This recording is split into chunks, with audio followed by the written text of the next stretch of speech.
Hey everyone, it's Julie. Today we'll be making fudgy chocolate brownies with a cookie dough spread on top. If you know me, you know I am a brownie and cake lover. This is the only brownie recipe I always use because it is simply the best. So now let's get started. So first thing I did was whisk the cocoa powder, all-purpose flour, and salt together. And you want to set that aside and get started on your chocolate. So I'll admit, I've always been a fan of milk chocolate, never really dark. However, this recipe works best with dark chocolate, so that's what I'm using. I have a double boiler here, and we're going to just let the butter and chocolate melt completely. And in case you've never used a double boiler before, it's just a regular saucepan with some water and a bowl on top.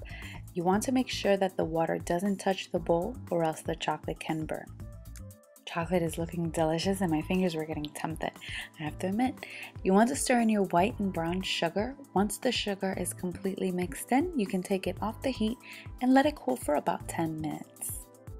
And the reason you want to let it cool is so the eggs don't scramble when you mix them in. We're going to be using 5 eggs and you want to pour them in 1 or 2 at a time. Mix them in. If you mix them all in at the same time, it'll be very difficult to mix them in. And you want to make sure that your eggs are at room temperature. You don't want freezing cold eggs going into a warm mixture.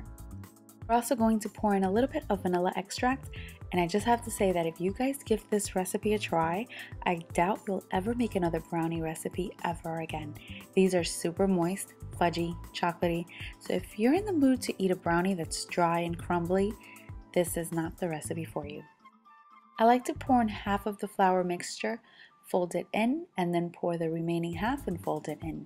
You want to be careful not to overmix, and you want to gently fold in your flour.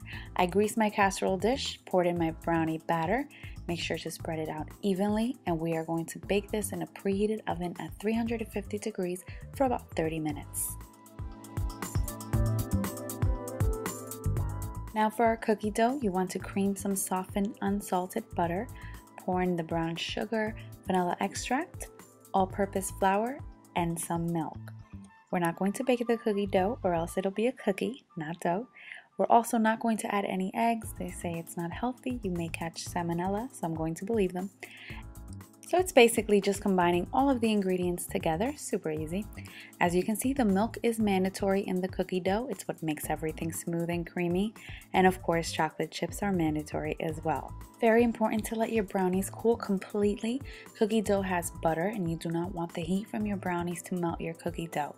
Although I couldn't wait that long, I was too excited, and I just spread it on after 20 minutes or so and the cookie dough melted just a little bit, but it made it a little soft and kind of like a buttercream consistency, but better, as you can see.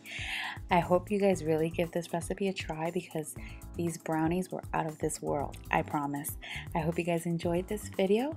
Hope you enjoy these brownies because I know you guys will make them. And if you do make them, make sure to share your pictures on my Facebook or my Instagram. Thank you all so much for watching.